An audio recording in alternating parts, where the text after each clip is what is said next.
Tem gente que diz que a intuição feminina é um dom, que a gente sente quando algo está errado, que o corpo avisa, que o coração aperta antes mesmo de a mente entender.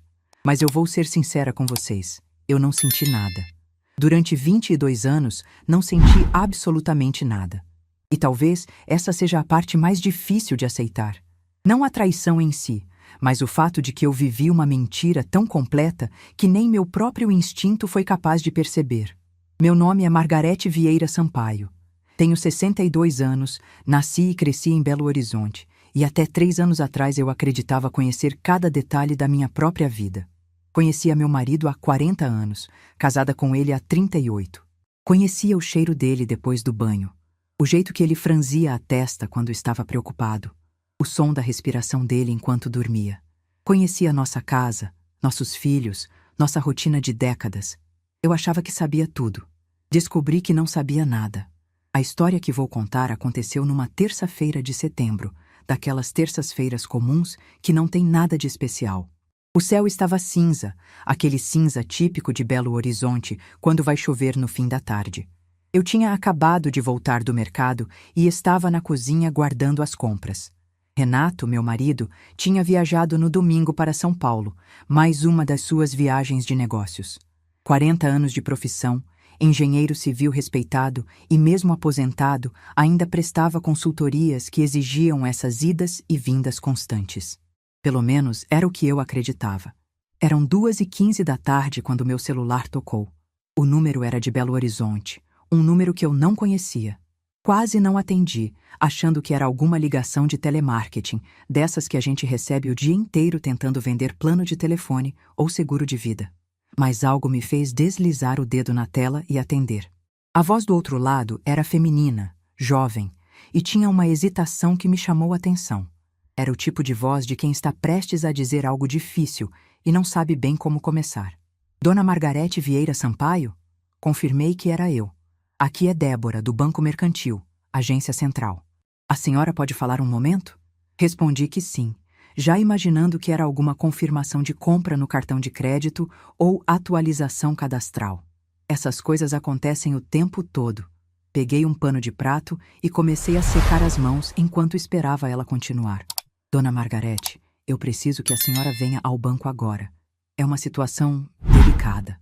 Parei o que estava fazendo. Tinha algo no tom dela que me incomodou. Perguntei se havia algum problema com a conta, se tinham clonado meu cartão, essas coisas que passam pela cabeça da gente quando um banco liga dizendo que é urgente. Não é exatamente isso, senhora. É que o seu marido está aqui na agência. Ele veio fazer uma transferência de valor alto e ele está acompanhado de uma mulher. Eu quase ri. Quase. Porque a situação parecia absurda. Meu marido estava em São Paulo, a quase 600 quilômetros dali, em reunião com um cliente. Tinha me mandado mensagem de bom dia às 7 da manhã, como fazia todos os dias quando viajava. Disse isso para a Débora, com aquele tom de quem explica algo óbvio para alguém que claramente cometeu um engano. Senhora, eu entendo, mas é que essa mulher... Ela apresentou documentos no nome da senhora. RG, CPF, comprovante de residência. Tudo no nome de Margarete Vieira Sampaio. Meu coração começou a bater mais rápido, mas ainda assim minha mente procurava explicações racionais. Documentos falsos, pensei. Alguém clonou minha identidade. Está tentando aplicar um golpe. Isso acontece, a gente vê no jornal toda semana. Então é uma fraude, eu disse, já pensando nos passos que teria que seguir. Boletim de ocorrência, bloqueio de documentos, essas coisas. É o que achamos também, Dona Margarete. Por isso estamos ligando. Mas tem uma coisa. Ela fez uma pausa longa demais. Essa mulher, ela é muito parecida com a senhora, quer dizer, idêntica. Quando ela apresentou os documentos, ninguém desconfiou de nada porque ela parece a senhora. Mesmo cabelo, mesmo jeito. Por isso a gente achou estranho quando o sistema acusou inconsistência na assinatura. Fomos verificar e percebemos que a biometria não batia. Fiquei em silêncio. Não conseguia processar o que ela estava dizendo. Uma mulher idêntica a mim, com documentos no meu nome, no banco com meu marido que deveria estar em São Paulo. Nada daquilo fazia sentido. Dona Margarete, a senhora está aí? Respondi que sim, com a voz mais fraca do que eu gostaria. A senhora pode vir até a agência? Acho que é importante a senhora ver isso pessoalmente. Não sabemos bem como proceder e, sinceramente, nunca vimos uma situação assim. Desliguei o telefone e fiquei parada no meio da cozinha, olhando para as compras espalhadas na bancada. Latas de tomate pelado, um pacote de arroz, frutas que eu tinha escolhido com cuidado no mercado. Coisas tão banais, tão cotidianas. E de repente o mundo inteiro parecia ter saído do eixo. Peguei a bolsa e as chaves do carro no piloto automático. Não lembro de ter trancado a porta, não lembro de ter verificado se as janelas estavam fechadas. Só lembro de estar dirigindo pelas ruas de Belo Horizonte, com as mãos tremendo no volante, o coração batendo tão forte que eu conseguia sentir nos ouvidos.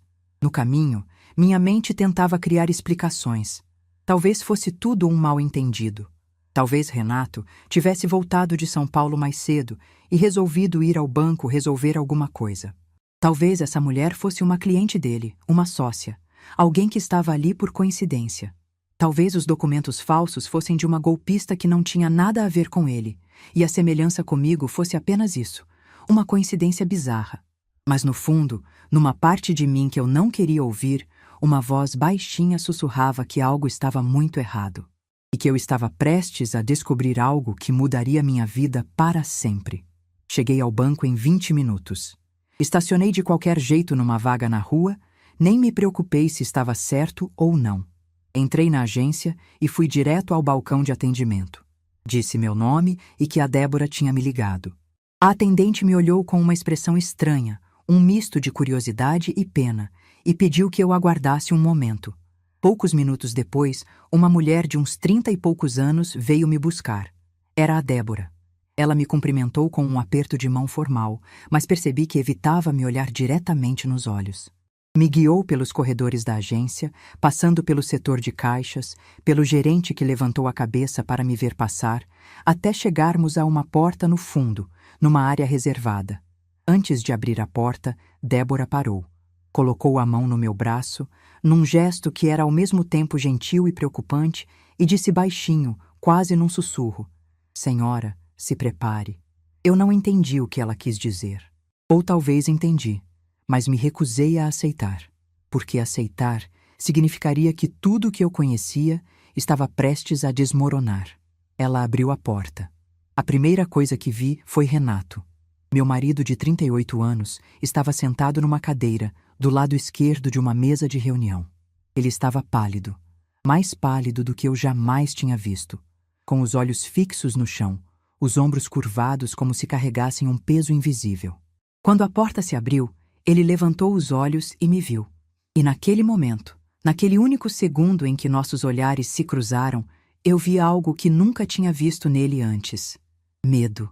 Um medo visceral, primitivo.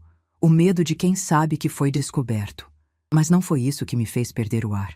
Foi a mulher que estava de pé ao lado dele. Quando ela se virou para me olhar, o mundo parou. Literalmente parou. O som sumiu. O tempo congelou. E eu fiquei ali, parada na porta daquela sala, sentindo como se o chão tivesse sido arrancado debaixo dos meus pés. Era como olhar para um espelho de 20 anos atrás. Ela tinha o mesmo corte de cabelo que eu usava quando tinha 40 anos. Aquele corte na altura dos ombros, levemente repicado, que eu tinha mudado há anos, mas que Renato sempre disse que adorava. O tom da tintura era idêntico ao que eu fazia no salão da Dona Célia. Aquele castanho acobreado que disfarçava os fios brancos sem parecer artificial. As roupas eram do mesmo estilo que eu usava. Discretas, elegantes, cores neutras. Ela usava um conjunto de calça e blazer cinza, quase igual a um que eu tinha no armário. E no pescoço, um colar de pérolas. O mesmo colar de pérolas que Renato me deu no nosso 10º aniversário de casamento. Eu reconheceria aquele colar em qualquer lugar. O fecho dourado com um pequeno diamante, as pérolas perfeitamente redondas. Só que o dela era novo, brilhante, como se tivesse acabado de sair da joalheria. O meu estava guardado numa gaveta há anos, com o fecho um pouco gasto pelo tempo. Ela me olhou com uma expressão que nunca vou esquecer. Um misto de surpresa, confusão e algo que parecia desprezo, como se eu fosse a intrusa. como se eu estivesse invadindo o espaço dela, a vida dela. E por um segundo horrível e perturbador, eu me perguntei se eu é que estava ficando louca. A Débora, que tinha entrado atrás de mim, olhou de uma para a outra. Vi nos olhos dela a mesma confusão que eu sentia. Ela olhou para mim, olhou para a mulher, olhou para mim de novo. E então perguntou com a voz genuinamente confusa: "Vocês são irmãs?" Não, não éramos irmãs. Eu nunca tinha visto aquela mulher na minha vida. E, ao mesmo tempo, estava olhando para uma versão de mim mesma que eu não sabia que existia. Renato finalmente se levantou. As pernas dele pareciam tremer. Ele abriu a boca para dizer alguma coisa, mas nenhum som saiu. Ficou ali, de pé entre nós duas, parecendo menor do que eu jamais o tinha visto. O engenheiro respeitado, o homem de negócios, o marido de quase 4 décadas, reduzido a uma sombra de si mesmo. Eu deveria ter gritado. Deveria ter chorado, feito um escândalo, exigido explicações. Era o que qualquer pessoa esperaria numa situação dessas. Mas eu não fiz nada disso.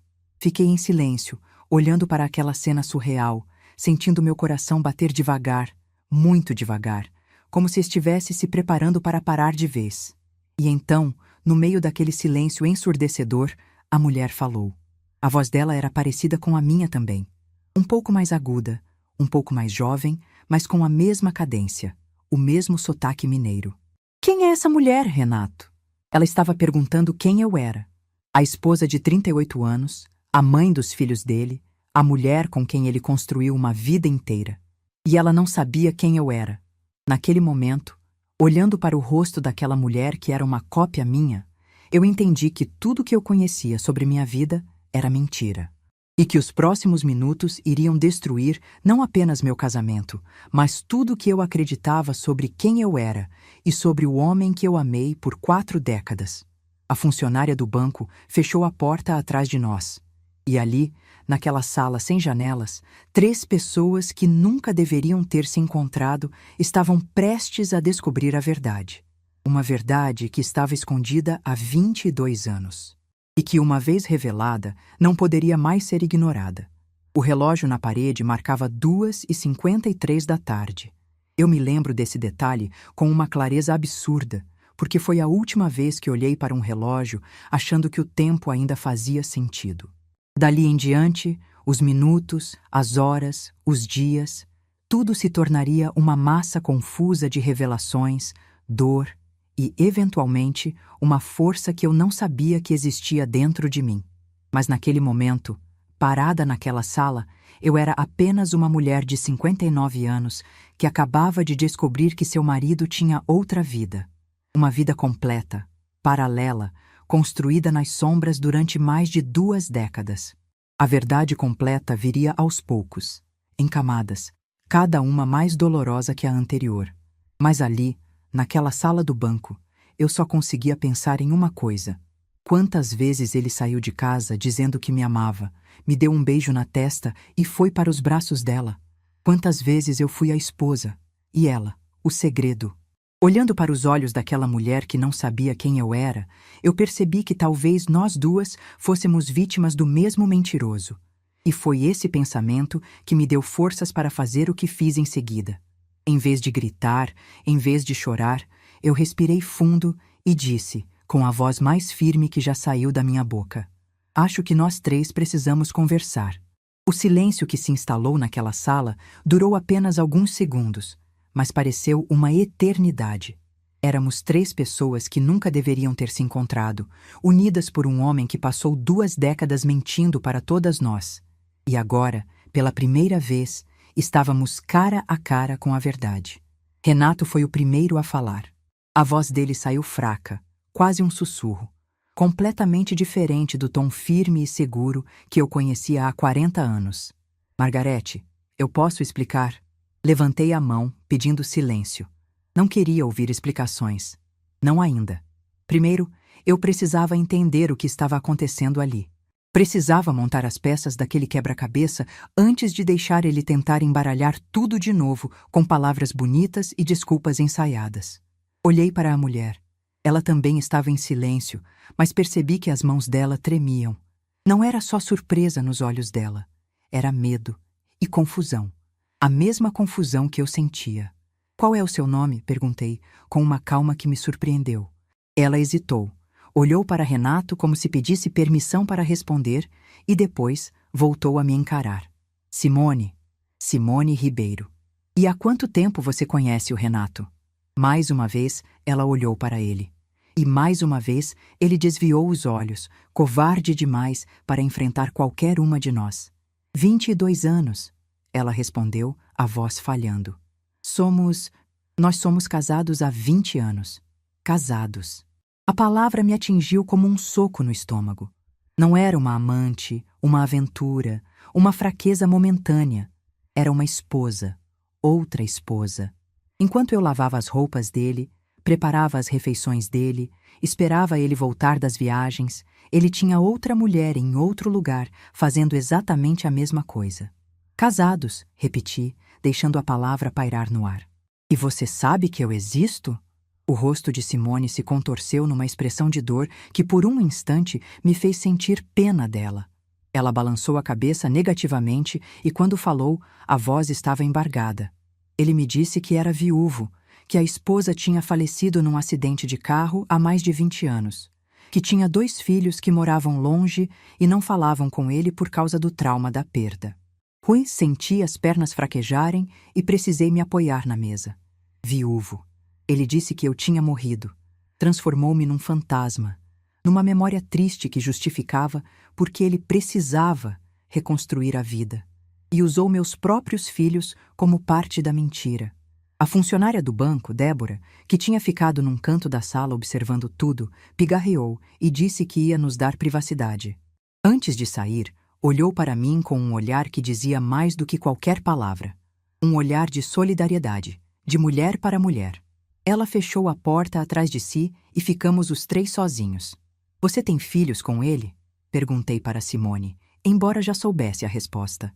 Precisava ouvir da boca dela. 2. Bruno tem 19 anos, Amanda tem 16. Fechei os olhos por um momento. 19 anos. Isso significava que ela engravidou 3 anos depois de se conhecerem. Quando meu filho Gustavo tinha 17 anos e minha filha Patrícia tinha 14. Enquanto eu estava em casa cuidando dos nossos adolescentes, Renato estava fazendo outra família em algum lugar de Belo Horizonte. Onde vocês moram? Perguntei. No Buritis. O Buritis ficava a menos de 20 minutos da nossa casa no Sion. 20 minutos. Durante 22 anos, a outra família do meu marido viveu a 20 minutos de distância de mim. E eu nunca soube. Nunca desconfiei. Nunca vi nada de estranho. Ou será que vi e não quis enxergar? Renato continuava em silêncio, afundado na cadeira como se quisesse desaparecer. O homem que eu conhecia, ou achava que conhecia, sempre tinha resposta para tudo. Era articulado, convincente, sabia se sair de qualquer situação com elegância. Mas ali, naquela sala, ele estava completamente derrotado. Todas as mentiras, todos os anos de vida dupla tinham finalmente desmoronado, e ele não tinha mais onde se esconder. Por que ela é parecida comigo? Perguntei, finalmente abordando a questão que me assombrava desde que entrei naquela sala. Renato levantou os olhos pela primeira vez. Vi algo neles que não conseguia identificar. Vergonha? Culpa? Ou algo mais perturbador? Margarete, não é o que você está pensando. Eu não estou pensando nada, Renato. Estou perguntando. Por que essa mulher parece comigo? O cabelo, as roupas, o colar de pérolas. Por que ela é uma cópia minha? Simone se virou para ele e percebi que a ficha estava começando a cair para ela também. Ela olhou para mim, olhou para si mesma e algo mudou no rosto dela. Como se estivesse vendo a situação pela primeira vez, de fora. Renato, ela disse, a voz tremendo. O que ela está dizendo? Ele não respondeu. O colar, Simone continuou, levando a mão ao pescoço. Você me deu esse colar no nosso 10º aniversário. Você disse que tinha mandado fazer especialmente para mim. Ele me deu um idêntico, eu disse. No nosso 10º aniversário, há 28 anos. O rosto de Simone ficou branco. Ela olhou para Renato com uma expressão de horror que eu nunca vou esquecer. E então, num gesto que parecia quase involuntário, ela arrancou o colar do pescoço e jogou em cima da mesa. As pérolas fizeram um barulho seco contra a madeira. O que mais? Ela perguntou, a voz subindo. O que mais é igual? Comecei a listar, com uma calma que eu não sabia de onde vinha. Talvez fosse o choque, talvez fosse algum mecanismo de defesa que me impedia de desmoronar, ou talvez fosse simplesmente a raiva fria, calculada, que estava se formando no fundo do meu peito. O corte de cabelo. Eu usava assim quando tinha 40 anos, ele sempre dizia que adorava. A cor da tintura, castanho acobreado, eu fazia no salão da Dona Célia, até poucos anos atrás. As roupas, sempre discretas, cores neutras, ele escolhia junto comigo quando íamos às compras. E você tem uma pinta no canto esquerdo do lábio, igual à minha. Simone levou a mão ao rosto, tocando a pinta que ela provavelmente nunca tinha pensado 2 vezes a respeito. Isso é natural, ela disse, mais para si mesma do que para nós. Eu nasci com essa pinta. Eu também nasci com a minha. Ficamos em silêncio, as duas processando o que aquilo significava. Renato não tinha simplesmente encontrado uma amante. Ele tinha procurado, deliberadamente, uma mulher que se parecesse comigo. Uma mulher que ele pudesse moldar, transformar, recriar a minha imagem. A pergunta era: por quê? Por que você fez isso? Perguntei, minha voz finalmente tremendo. Se você me queria tanto assim, por que não ficou comigo?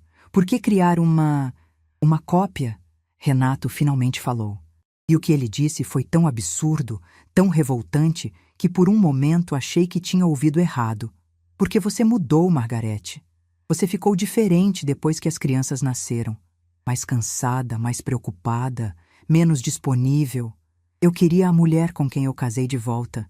E quando conheci a Simone, vi que podia ter isso de novo. O ar sumiu dos meus pulmões. Eu tinha ficado diferente depois que as crianças nasceram. Claro que tinha ficado diferente. Eu estava criando 2 seres humanos, cuidando de uma casa, abrindo mão da minha carreira para que ele pudesse crescer na dele. Eu estava exausta, sobrecarregada, fazendo o trabalho de 3 pessoas, enquanto ele viajava o país, fechando contratos e acumulando prestígio. E a minha recompensa por tudo isso foi ser substituída por uma versão mais jovem de mim mesma. Simone estava chorando agora, lágrimas silenciosas escorrendo pelo rosto. Ela também estava entendendo. Ela não era uma mulher que Renato amava.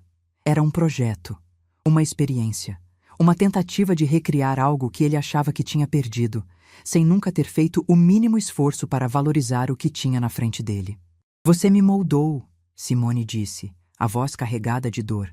O salão de beleza onde você sempre me levava, as roupas que você comprava para mim, as aulas de etiqueta que você insistiu que eu fizesse, você estava me transformando nela. Não é assim. Renato tentou se defender, mas a voz dele soava patética. É exatamente assim, eu disse. Você nos usou, as duas. Você me manteve em casa, cuidando da sua vida, enquanto construía uma fantasia em outro lugar. E você usou essa mulher como uma boneca, moldando ela para ser o que você queria que eu fosse. A funcionária bateu na porta e entrou, dizendo que a polícia havia chegado. A tentativa de transferência com documentos falsos era crime, e o banco tinha acionado as autoridades enquanto esperávamos. Renato seria levado para prestar esclarecimentos. Simone também.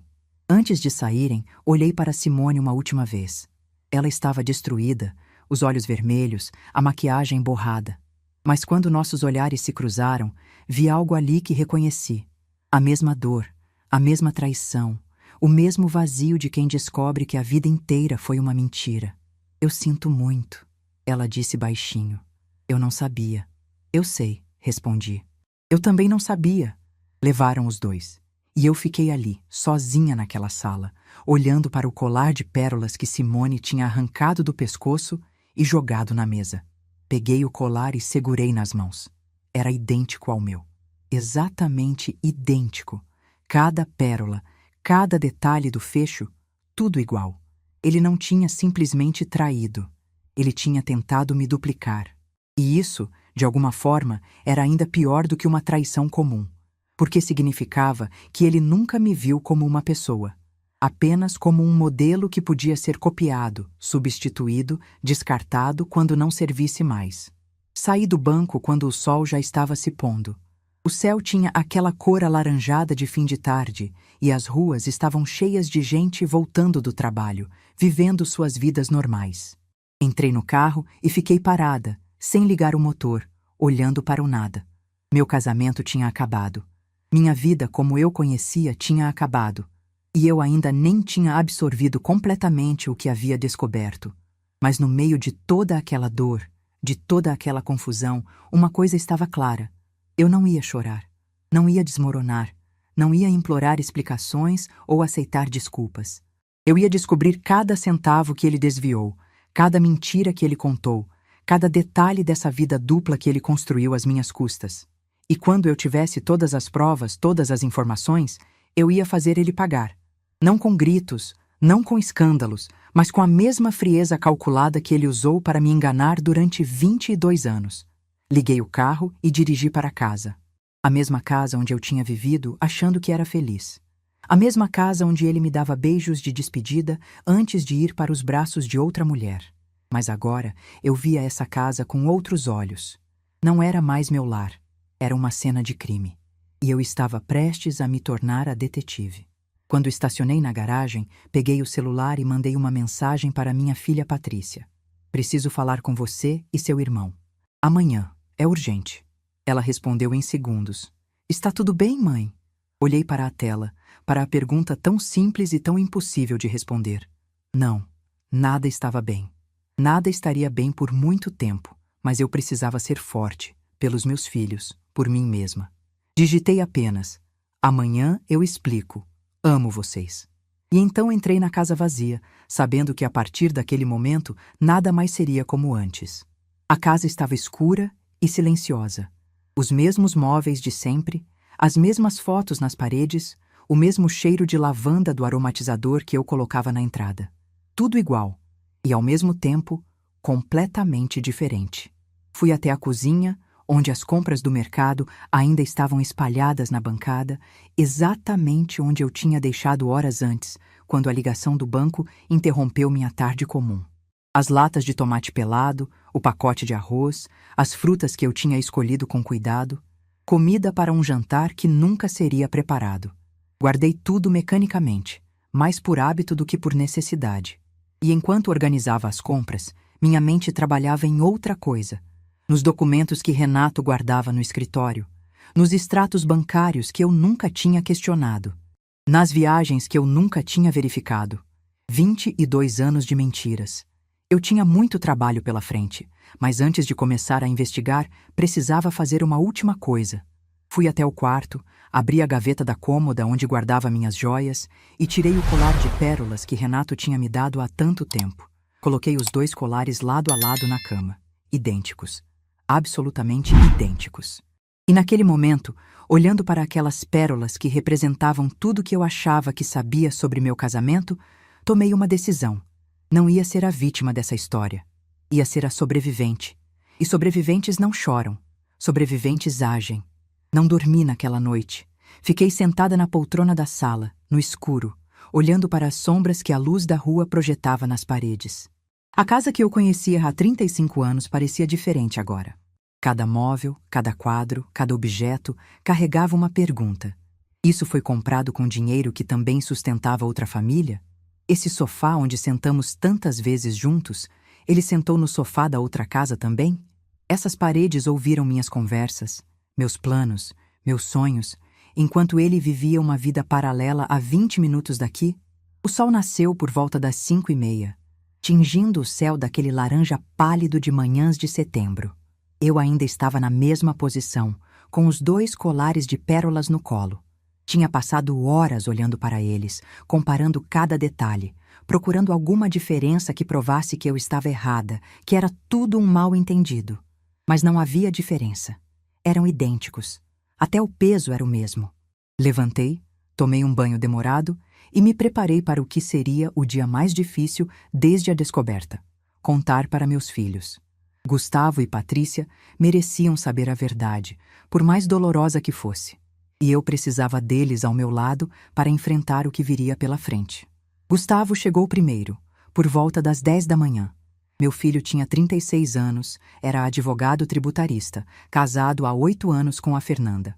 Quando entrou em casa, percebi imediatamente que ele estava preocupado. Eu raramente mandava mensagens urgentes, e quando mandei na noite anterior, ele deve ter passado a noite inteira imaginando o pior. Ele me abraçou na porta, aquele abraço forte de filho que sabe que a mãe precisa de apoio, mesmo sem saber ainda o motivo. Mãe, o que aconteceu? A senhora está bem? É algum problema de saúde? Pedi que ele esperasse a irmã chegar. Não queria contar a história 2 vezes. Uma vez já seria doloroso demais. Patrícia chegou 20 minutos depois, com os olhos vermelhos de quem também não dormiu direito.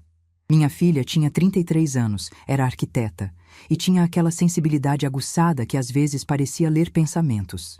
Quando me viu, não disse nada. Apenas me abraçou por um longo tempo, como se soubesse que eu precisava daquele silêncio antes das palavras. Sentamos os 3 na sala, eu na poltrona, eles no sofá, exatamente como sentávamos quando eram adolescentes, e eu precisava ter conversas difíceis sobre escola, namoros ou decisões importantes. Só que dessa vez, a conversa seria sobre algo que nenhum de nós estava preparado para ouvir. Comecei pelo começo. A ligação do banco, a voz hesitante da Débora, a viagem até a agência central, e então a sala reservada, a porta que se abriu e a mulher que estava do outro lado.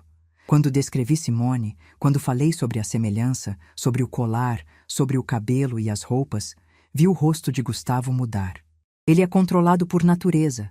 Anos de advocacia ensinaram ele a manter a compostura em qualquer situação. Mas naquele momento, vi algo quebrar nos olhos dele. Uma mistura de incredulidade e raiva que ele lutava para conter. Patrícia chorava em silêncio, as lágrimas escorrendo sem que ela fizesse esforço para limpá-las. Ela segurava a mão do irmão com força, como se precisasse de uma âncora para não se perder naquele mar de revelações.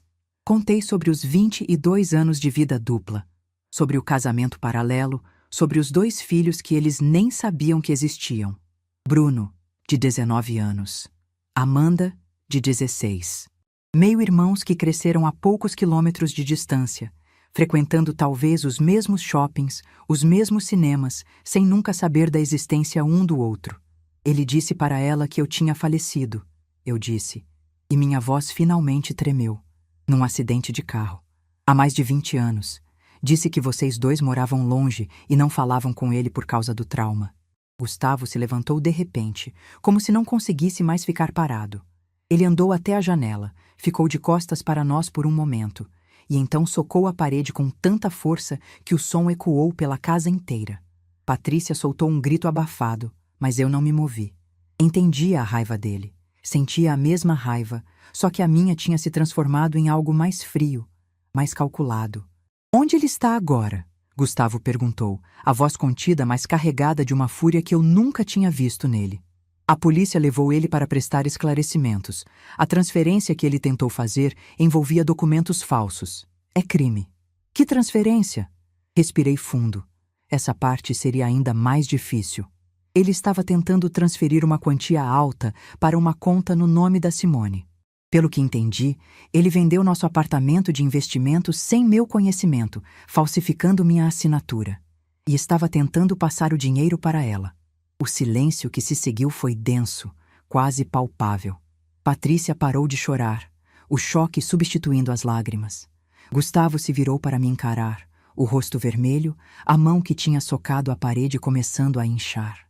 Ele ia te deixar sem nada, minha filha disse, a voz falhando. Depois de tudo que a senhora fez por ele, depois de todos esses anos, ele ia simplesmente te descartar? Aparentemente sim.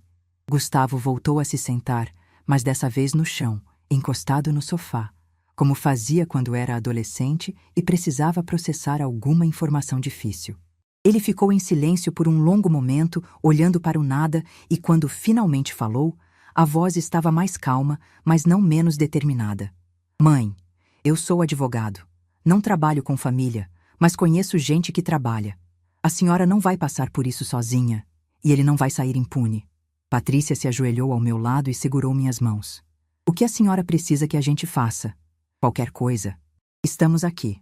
Olhei para meus 2 filhos, aquelas 2 pessoas que eu criei com tanto amor, que eu protegi de tantas coisas ao longo da vida. E agora eles estavam ali, prontos para me proteger. A inversão de papéis era estranha, mas também reconfortante. Eu não estava sozinha. Preciso de uma advogada boa, eu disse. Alguém especializado em direito de família e crimes financeiros. Vou me divorciar e vou descobrir cada centavo que ele desviou nos últimos 20 anos. Gustavo assentiu, já pegando o celular. Conheço alguém. Doutora Helena Vasconcelos. É uma das melhores de Belo Horizonte. Trabalhamos juntos num caso há alguns anos. Vou ligar para ela agora. Enquanto Gustavo se afastava para fazer a ligação, Patrícia permaneceu ao meu lado, segurando minhas mãos como se tivesse medo de que eu fosse desaparecer se ela soltasse. Mãe, ela disse baixinho, como a senhora está se sentindo? De verdade? Pensei na pergunta por um momento. Como eu estava me sentindo? Traída, humilhada, enganada, mas também algo mais. Algo que eu não esperava sentir.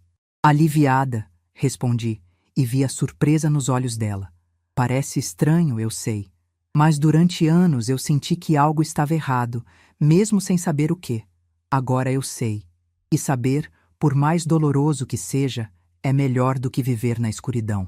Patrícia me abraçou novamente e ficamos assim até Gustavo voltar. Consegui falar com a doutora Melena. Ela pode nos receber amanhã às 9 da manhã. Disse que, pelo que descrevi, temos um caso forte. Muito forte. Assenti, sentindo pela primeira vez desde a ligação do banco algo parecido com esperança. Não esperança de reconciliação. Isso estava fora de questão. Mas esperança de justiça, de reconstrução, de um futuro que, mesmo diferente do que eu imaginava, ainda podia ser bom. Passamos o resto do dia juntos.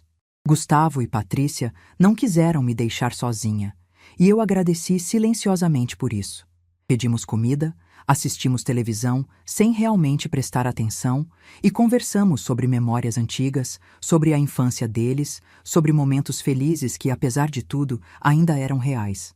No fim da tarde, Gustavo fez a pergunta que eu sabia que viria, mas que ainda assim doeu ouvir. A senhora quer que a gente fale com ele? Pensei por um momento. Renato provavelmente já tinha sido liberado. Provavelmente estava em algum lugar tentando formular desculpas e explicações. Ele ia tentar entrar em contato, eu sabia. Ia tentar manipular a situação como sempre fez. Não, respondi. Pelo menos não agora. Primeiro vamos falar com a advogada, entender nossos direitos, organizar tudo. Quando eu confrontá-lo de novo, quero estar preparada. Quero ter todas as cartas na mão. Gustavo concordou. E vi nos olhos dele algo que me fez sentir orgulho. Meu filho estava pensando como advogado, mas também como filho. Ele não ia deixar o pai escapar das consequências do que fez.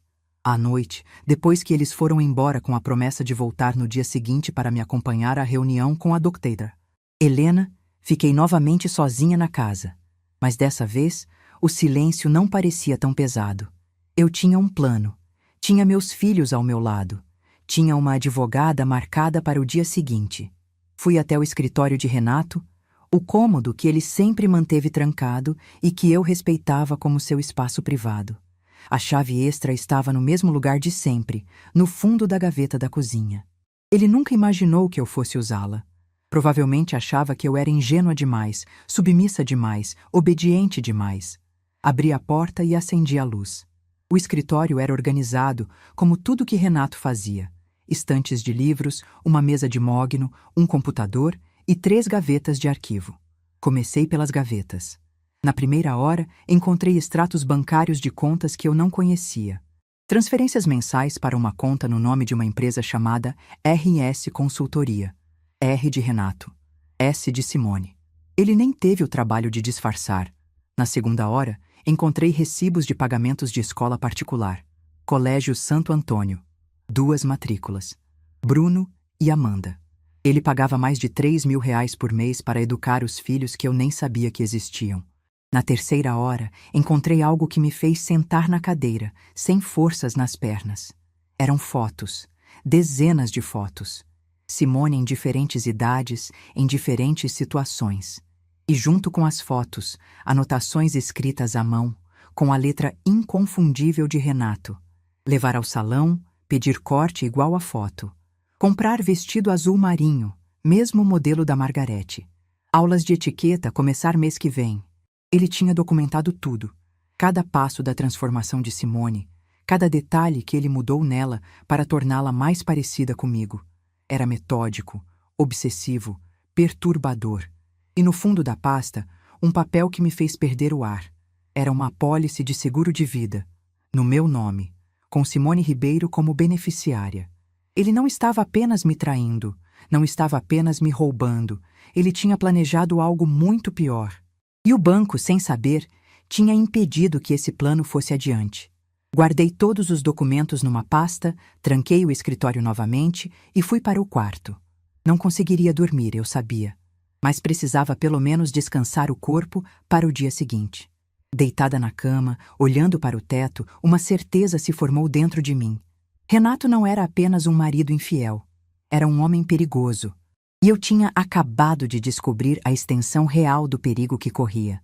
Amanhã, na reunião com a doutora Helena, eu mostraria tudo o que encontrei.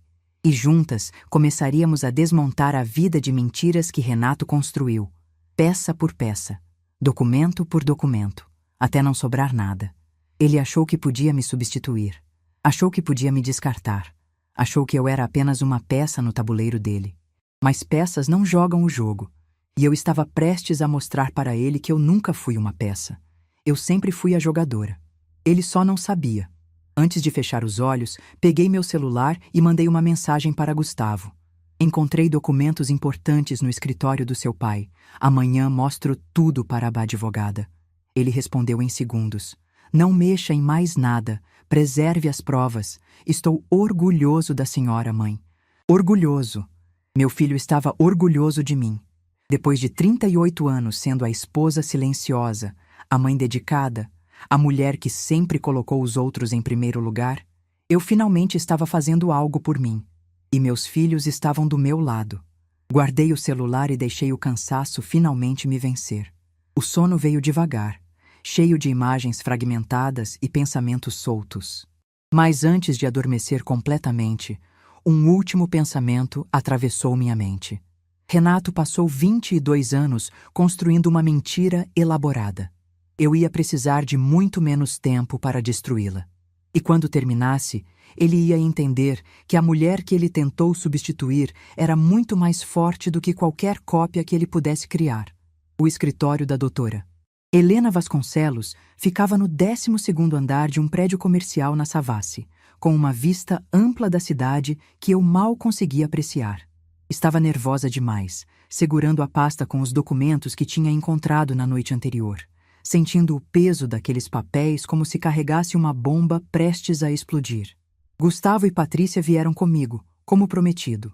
Meu filho estava com a mão enfaixada por causa do soco na parede, mas não reclamou nenhuma vez. Minha filha tinha os olhos ainda inchados de tanto chorar, mas havia uma determinação no olhar dela que me deu forças. Estávamos juntos nisso. E juntos íamos enfrentar o que viesse. A doutora Helena nos recebeu pontualmente às 9. Era uma mulher de uns 50 anos, cabelos grisalhos curtos, óculos de armação vermelha e um aperto de mão firme que transmitia confiança. Seu escritório era organizado, mas acolhedor, com diplomas nas paredes e fotos de família na estante. Ela nos ofereceu café, água e pediu que sentássemos com calma. Gustavo me explicou a situação por telefone. Ela começou olhando diretamente para mim. Mas gostaria de ouvir da senhora com suas próprias palavras. Tudo o que puder me contar vai ajudar a montar a estratégia. Respirei fundo e comecei. Contei sobre a ligação do banco, sobre a sala reservada, sobre Simone e sua semelhança perturbadora comigo. Contei sobre os 22 anos de vida dupla, sobre os filhos paralelos, sobre a mentira de que eu tinha falecido. A doutora Helena ouvia em silêncio, fazendo anotações ocasionais, sem me interromper. Quando terminei a parte que ela já sabia pelo Gustavo, coloquei a pasta em cima da mesa. Ontem à noite, depois que meus filhos foram embora, eu entrei no escritório do meu marido. Encontrei algumas coisas. Abri a pasta e comecei a tirar os documentos, um por um.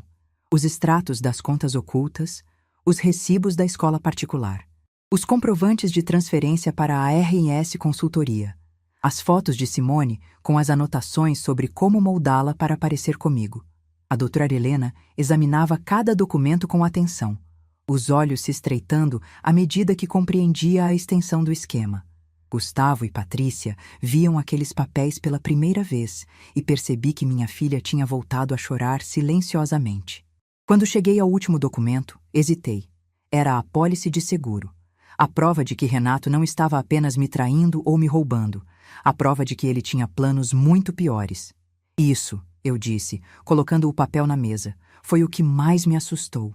A doutora Helena pegou a apólice e leu em silêncio. Vi o rosto dela mudar, a expressão profissional dando lugar a algo que parecia genuína indignação.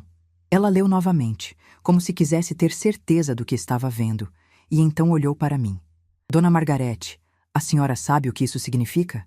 Assenti, sentindo um nó na garganta. Essa apólice foi contratada há 8 anos. Ela continuou. 1.200.000 reais, com Simone Ribeiro como única beneficiária. Se algo acontecesse com a senhora... Ela não precisou completar a frase. Todos nós entendíamos. Gustavo se levantou bruscamente, a cadeira arrastando no chão. O rosto dele estava vermelho, as veias do pescoço saltadas. Por um momento achei que ele fosse quebrar alguma coisa, mas ele apenas ficou de pé, respirando fundo, tentando se controlar. Meu pai tentou... Ele começou, mas não conseguiu terminar. Não sabemos exatamente o que ele planejava. A doutora Helena disse, com a voz firme mas gentil. Mas isso é uma prova importante, muito importante. Combinado com a tentativa de transferência fraudulenta e todos esses documentos, temos um caso que vai muito além de um simples divórcio. Ela se levantou, foi até uma estante e pegou um bloco de notas novo. Vou ser direta com a senhora, dona Margarete. O que temos aqui configura múltiplos crimes. Bigamia, já que ele se casou oficialmente com outra pessoa enquanto ainda era casado com a senhora. Estelionato, pelas transferências fraudulentas. Falsidade ideológica, pelos documentos falsos que Simone usou no banco. E essa apólice, isso pode configurar algo ainda mais grave, dependendo do que a investigação revelar. Patrícia segurou minha mão com força. O que a gente faz agora? Ela perguntou. Primeiro, vamos protocolar o pedido de divórcio litigioso com partilha de bens. Vou pedir bloqueio cautelar de todas as contas e bens em nome dele para evitar que ele tente esconder mais patrimônio. Segundo, vou encaminhar esses documentos para um colega que trabalha com direito penal. Ele vai analisar se cabe uma denúncia criminal formal. Terceiro, vamos contratar um investigador particular para mapear todo o patrimônio oculto. Pelo que estou vendo aqui, isso é só a ponta do iceberg. As próximas 2 horas foram intensas. Assinei procurações, autorizações, documentos que eu mal tinha tempo de ler antes de assinar. A doutora Helena explicava cada passo, cada estratégia, cada possível desdobramento. Gustavo, com seu conhecimento jurídico, fazia perguntas técnicas que eu não teria pensado em fazer. Patrícia tomava notas no celular, organizando tudo para que pudéssemos revisar depois. Quando finalmente saímos do escritório, já passava do meio-dia. O sol estava forte, típico de setembro em Belo Horizonte, e as ruas da Savassi estavam cheias de gente no horário de almoço. Pessoas normais, vivendo vidas normais, sem saber que ao lado delas caminhava uma mulher cuja vida tinha sido completamente virada do avesso. Fomos almoçar num restaurante próximo, mais por necessidade do que por vontade. Nenhum de nós tinha muita fome, mas precisávamos manter as forças. Enquanto esperávamos a comida, Gustavo finalmente disse o que estava engasgado nele desde que viu a apólice. Mãe, a senhora precisa sair daquela casa. Olhei para ele, surpresa. Pelo menos temporariamente, ele continuou. Não sabemos o que aquele homem é capaz de fazer. Se ele tinha esse tipo de plano, se ele estava disposto a ir tão longe. Seu irmão tem razão, Patrícia concordou. A senhora pode ficar na minha casa. Tenho 1 quarto sobrando e o Eduardo não vai se importar. Pensei na proposta. A ideia de sair da minha própria casa me incomodava, parecia uma derrota. Mas ao mesmo tempo, Gustavo tinha razão. Eu não conhecia mais o homem com quem fui casada por 38 anos. Não sabia do que ele era capaz. Tudo bem, concordei. Mas só até as coisas se resolverem. Aquela casa é minha também, e não vou deixar ele me expulsar do que é meu por direito. Depois do almoço, fomos até a casa para pegar algumas roupas e objetos pessoais. Gustavo insistiu em entrar primeiro, verificar se Renato não estava lá. A casa estava vazia, exatamente como eu tinha deixado. Fiz uma mala rápida, peguei documentos importantes, algumas fotos dos meninos quando eram pequenos e a pasta com todas as provas que tinha encontrado. Antes de sair, parei na porta do escritório de Renato. A porta estava trancada novamente, como eu tinha deixado. Ele provavelmente ainda não sabia que eu tinha entrado lá, que tinha descoberto seus segredos mais obscuros. Mãe, vamos, Gustavo chamou da porta. Dei uma última olhada na casa que foi meu lar por 35 anos e saí sem olhar para trás. As semanas seguintes foram um turbilhão. A doutora Helena trabalhou rápido, protocolando o divórcio e conseguindo o bloqueio cautelar dos bens em tempo recorde. O investigador particular que ela contratou, um ex-policial chamado Senhor Moreira, começou a mapear o patrimônio oculto de Renato e os resultados eram piores do que eu imaginava. Além da casa no Buritis onde Simone morava, havia um apartamento na praia, em Guarapari, comprado há 15 anos e que eu nunca soube que existia. Havia um carro de luxo registrado no nome da empresa de fachada. Havia investimentos em fundos que eu desconhecia, um total que chegava perto de 3 milhões de reais. 3 milhões que ele acumulou enquanto eu controlava cada centavo do orçamento doméstico, achando que não tínhamos folga financeira. O Sr. Moreira também descobriu algo que me abalou profundamente. Durante os últimos 5 anos, Renato tinha contratado 3 apólices de seguro de vida diferentes, todas com valores altos, todas com Simone como beneficiária. A primeira foi cancelada depois de 2 anos, provavelmente porque ele percebeu que parecia suspeito. A segunda foi substituída pela terceira, com valor ainda maior. Dona Margarete, o Sr. Moreira disse quando me apresentou essas descobertas. Na minha experiência de 30 anos de polícia, esse padrão de comportamento indica planejamento. Não posso afirmar o que ele pretendia fazer, mas posso dizer que ele estava se preparando para algo. Renato tentou entrar em contato várias vezes durante esse período. Ligações que eu não atendi, mensagens que eu não respondi, até uma visita à casa de Patrícia que terminou com Gustavo, dizendo que ele seria processado por assédio se aparecesse novamente. Ele estava desesperado, eu sabia. Desesperado para controlar a narrativa, para se explicar, para me convencer de que tudo era um mal-entendido. Mas eu não queria ouvir explicações. Não havia explicação possível para 22 anos de mentiras, para uma família paralela, para apólices de seguro que me transformavam em um obstáculo a ser removido. O processo de divórcio seguiu seu curso. Renato contratou um advogado caro, tentou contestar o bloqueio de bens, alegou que eu estava agindo por vingança, que os documentos tinham sido obtidos ilegalmente. Mas a doutora Helena estava preparada para cada movimento dele. Cada contestação era rebatida com provas ainda mais contundentes. Cada mentira era desmascarada com documentos que ele nem sabia que existiam. Simone também foi processada. Falsidade ideológica, estelionato, tentativa de fraude bancária. Ela tentou alegar que não sabia de nada, que era vítima tanto quanto eu. Mas os documentos no escritório de Renato contavam outra história. Ela sabia dos documentos falsos, sabia das transferências. Sabia que estava ajudando a roubar uma mulher que achava estar há 2 décadas no cemitério. 3 meses depois da ligação do banco, o juiz deu a sentença preliminar do divórcio. Eu ficaria com 70% do patrimônio total, incluindo o patrimônio oculto que foi descoberto. Renato ficaria com 30% e ainda teria que pagar uma indenização por danos morais, cujo valor seria definido na sentença final. Quando a doutora Helena me ligou para dar a notícia. Eu estava na varanda do apartamento de Patrícia, olhando para a cidade ao entardecer. Ouvi tudo em silêncio, agradeci, desliguei o telefone. Patrícia veio até mim, preocupada com minha falta de reação. Mãe, o que aconteceu? São boas notícias? Olhei para minha filha, para aquele rosto que carregava tanto da minha juventude, e finalmente permiti que as lágrimas viessem. Não lágrimas de tristeza, nem de alívio. Lágrimas de algo que eu não sentia há muito tempo. Liberdade. São boas notícias, respondi, abraçando-a. Muito boas. Naquela noite, pela primeira vez em meses, dormi em paz. Não estava tudo resolvido ainda. O processo criminal ainda estava em andamento.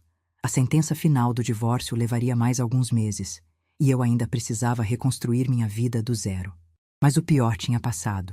A verdade estava exposta, a justiça estava sendo feita, e eu tinha provado para mim mesma que era muito mais forte do que jamais imaginei. Renato quis me substituir por uma cópia mais jovem e mais controlável. Mas cópias são apenas isso. Cópias. Não têm a profundidade do original. Não tem a história, não tem a força que vem de décadas de vida vivida. Ele tentou me apagar, mas eu ainda estava aqui. E agora, finalmente, estava pronta para começar o próximo capítulo da minha história. Um capítulo que seria escrito apenas por mim. Antes de dormir, fiz algo que não fazia há anos. Peguei um caderno em branco que Patrícia tinha me dado e comecei a escrever. Não um diário, não uma lista de tarefas. Escrevi uma carta para mim mesma. Para a Margarete, de 38 anos atrás, aquela jovem professora de história que achou que tinha encontrado o amor da sua vida. Escrevi sobre as escolhas que fiz, sobre os sacrifícios que pareciam necessários na época, sobre os sinais que talvez eu tenha ignorado sem perceber. Escrevi sobre a dor de descobrir a verdade, mas também sobre a força que encontrei dentro de mim quando tudo parecia perdido. E no final da carta, escrevi uma promessa. Uma promessa de que, daquele dia em diante, eu nunca mais seria invisível. Nunca mais abriria mão de quem eu era para caber na expectativa de outra pessoa. Nunca mais me contentaria em ser apenas a esposa, apenas a mãe, apenas a coadjuvante na história de outra pessoa. Fechei o caderno e coloquei na gaveta do criado mudo.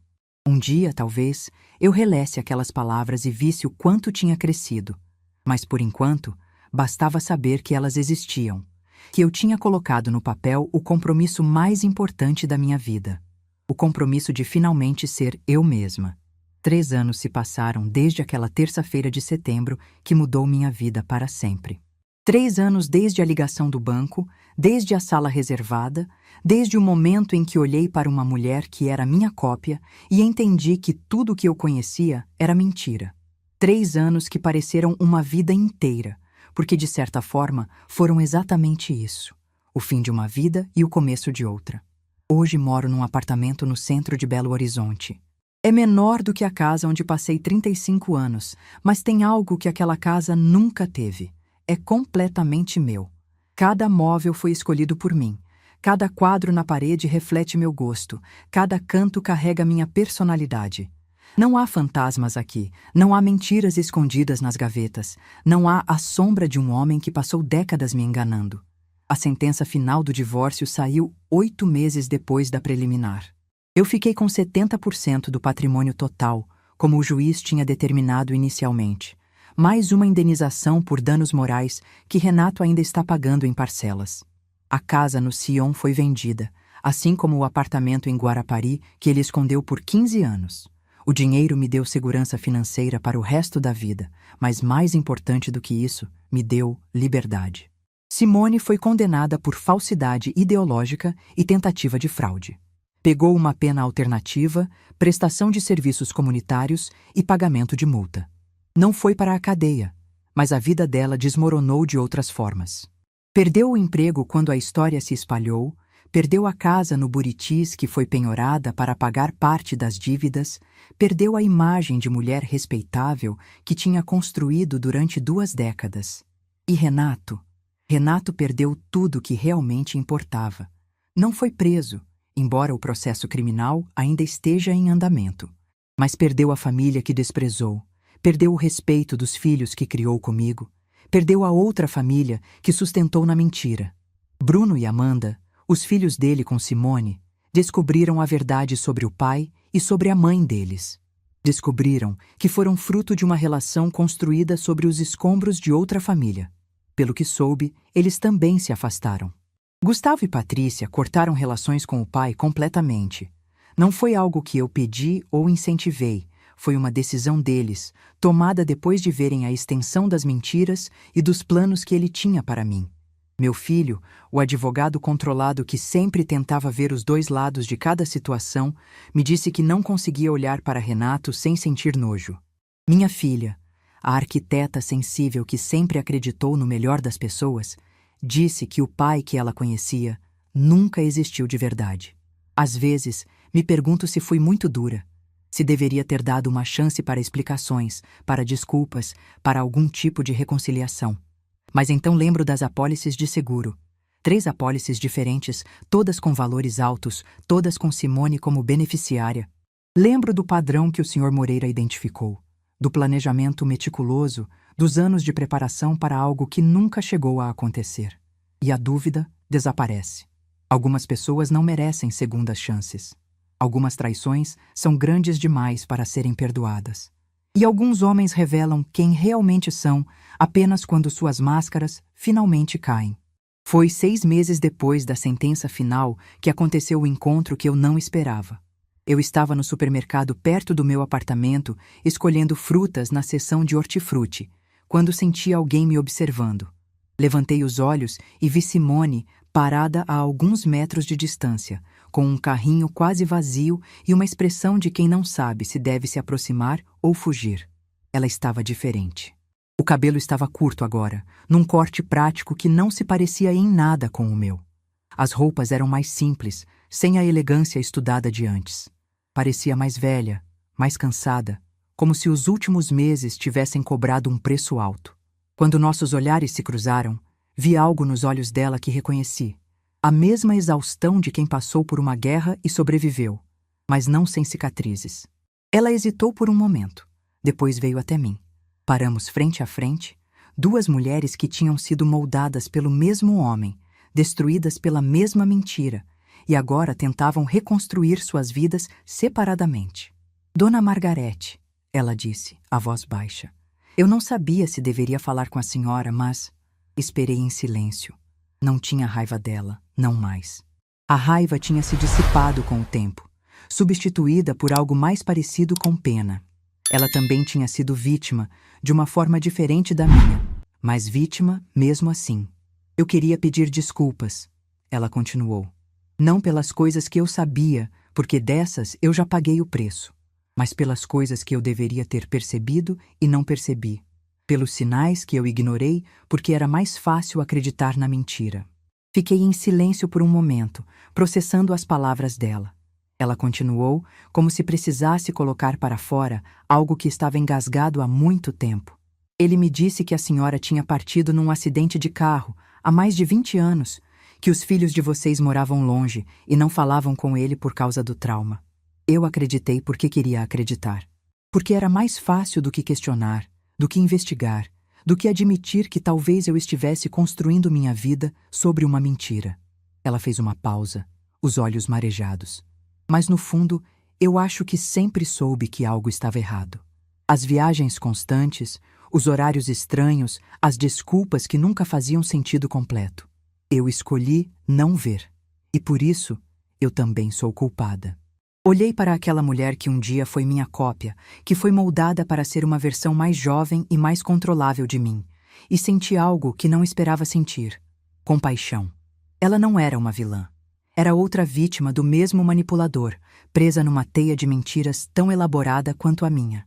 Simone, eu disse, escolhendo as palavras com cuidado, o que aconteceu não foi culpa sua. Não totalmente.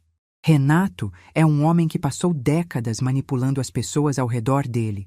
Você foi manipulada tanto quanto eu. A diferença é que eu tive 38 anos para construir uma vida antes de descobrir a verdade. Você teve 22 anos construindo uma vida sobre uma fundação de mentiras. Ela assentiu, as lágrimas escorrendo agora. O que eu não consigo perdoar, continuei, é a participação nos documentos falsos. Você sabia que estava usando meu nome, minha identidade. Isso você fez conscientemente. Eu sei, ela disse. E eu paguei por isso. Ainda estou pagando. Ficamos em silêncio por um momento. 2 mulheres unidas por uma história que nenhuma de nós escolheu. Então ela disse algo que me pegou de surpresa. A senhora sabe o que mais me assombra? Não é ter perdido ele, ou a casa, ou o dinheiro. É ter descoberto que eu nunca fui eu mesma.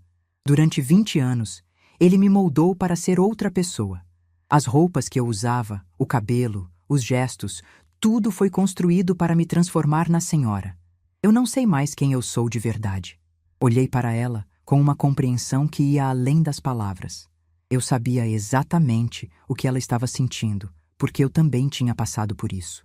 A sensação de ter vivido uma vida que não era sua, de ter sido um personagem numa história escrita por outra pessoa. Então descubra, eu disse. Você tem essa chance agora. Descubra quem você é quando não está tentando ser outra pessoa. Descubra o que você gosta, o que você quer, quem você quer ser. É doloroso, eu sei, mas também é libertador. Ela me olhou com uma expressão que misturava gratidão e surpresa. Provavelmente não esperava compreensão de mim, muito menos conselhos. Como a senhora conseguiu? Ela perguntou. Seguir em frente, reconstruir, encontrar paz? Pensei na pergunta por um momento. Como eu tinha conseguido? Não foi fácil, não foi rápido, e certamente não foi indolor. Mas eu tinha conseguido. Um dia de cada vez, respondi. E lembrando que a pessoa que eu sou não depende da pessoa que ele quis que eu fosse. Eu existo independente dele, independente do casamento, independente das mentiras. Demorei 38 anos para entender isso, mas finalmente entendi. Nos despedimos com um aceno de cabeça, sem abraços, sem promessas de amizade. Éramos duas mulheres que compartilhavam uma história dolorosa, mas que precisavam seguir caminhos separados para se curar. Enquanto ela se afastava com seu carrinho quase vazio, pensei em como a vida às vezes nos coloca frente a frente com as pessoas mais inesperadas, nos momentos mais improváveis. Voltei para meu apartamento naquela tarde com uma sensação estranha de encerramento. O encontro com Simone tinha fechado um ciclo que eu nem sabia que ainda estava aberto. Agora, finalmente, eu podia seguir em frente sem olhar para trás. Os meses seguintes foram de reconstrução. Retomei o mestrado em História que tinha abandonado há 35 anos, quando Gustavo nasceu e eu decidi que ser mãe era mais importante do que ser acadêmica. Aos 62 anos, voltei a frequentar a universidade, cercada de jovens que poderiam ser meus netos. No começo foi estranho, mas logo descobri que tinha muito a contribuir e que nunca é tarde para aprender. Voltei a dar aulas particulares, como fazia antes de casar. Adolescentes que precisavam de ajuda com história, jovens se preparando para vestibular, adultos querendo entender melhor o mundo ao redor. Cada aluno me lembrava por que eu tinha escolhido essa profissão décadas atrás e por que tinha sido um erro abandoná-la. Viajei pela primeira vez sozinha. Fui para o litoral, passei uma semana numa pousada em Ubatuba, acordando cedo para ver o nascer do sol na praia. Eu era apenas Margarete, uma senhora de cabelos grisalhos que gostava de caminhar na areia e ler livros na varanda. Fiz amizades novas. Mulheres da minha idade que tinham passado por situações parecidas, que entendiam a dor de recomeçar depois dos 60. Descobri que não estava sozinha, que muitas mulheres carregavam histórias parecidas. Gustavo e Patrícia continuam presentes na minha vida, mais do que nunca. Meu filho me visita todo domingo para almoçar, trazendo a Fernanda e os netos. Minha filha me liga todas as noites, só para saber como foi meu dia. Eles são minha família de verdade, construída com amor e não com mentiras. Às vezes, nas noites mais silenciosas, ainda penso em Renato. Não com saudade, não com raiva, mas com uma espécie de curiosidade distante. Como alguém pode viver uma vida tão dupla por tanto tempo? Como alguém pode olhar nos olhos de uma pessoa todos os dias e mentir com tanta naturalidade? Não tenho respostas e talvez nunca tenha. Algumas perguntas não são feitas para serem respondidas. O que eu sei é que sobrevivi. Mais do que isso, eu floresci. A mulher que eu sou hoje é mais forte, mais consciente, mais dona de si mesma do que a mulher que eu era há 3 anos. Aquela Margarete vivia para os outros, se anulava para caber nas expectativas alheias, aceitava migalhas de afeto, achando que era tudo o que merecia. Essa Margarete sabe seu valor, conhece seus limites e não aceita menos do que merece. Renato passou 22 anos tentando me recriar em outra mulher. Ele não entendeu que pessoas não são moldes, não são projetos, não são peças que podem ser substituídas quando ficam velhas ou inconvenientes. Cada pessoa é única, irrepetível, insubstituível. E eu, Margarete Vieira Sampaio, sou absolutamente insubstituível. Ele quis me apagar da história. Mas aqui estou eu, contando minha própria versão, com minha própria voz, nos meus próprios termos. A história que ele tentou escrever sobre mim terminou no momento em que eu decidi ser a autora da minha própria narrativa. E essa narrativa, posso garantir, está apenas começando. Aos 62 anos, com cabelos grisalhos, rugas de expressão e um coração que já foi partido e reconstruído, eu finalmente entendi algo que deveria ter aprendido há muito tempo. A verdadeira liberdade não está em ser amada por alguém. Está em amar a si mesma o suficiente para não aceitar menos do que merece. O banco me ligou naquela terça-feira, achando que estava me protegendo de uma fraude financeira. Na verdade, me protegeu de algo muito maior. Me protegeu de uma vida inteira sem saber quem eu realmente era.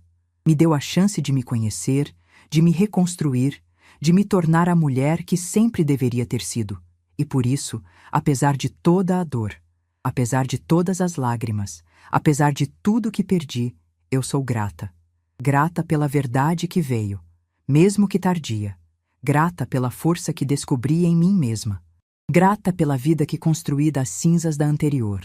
Ele tentou me substituir. Descobriu que eu sou insubstituível.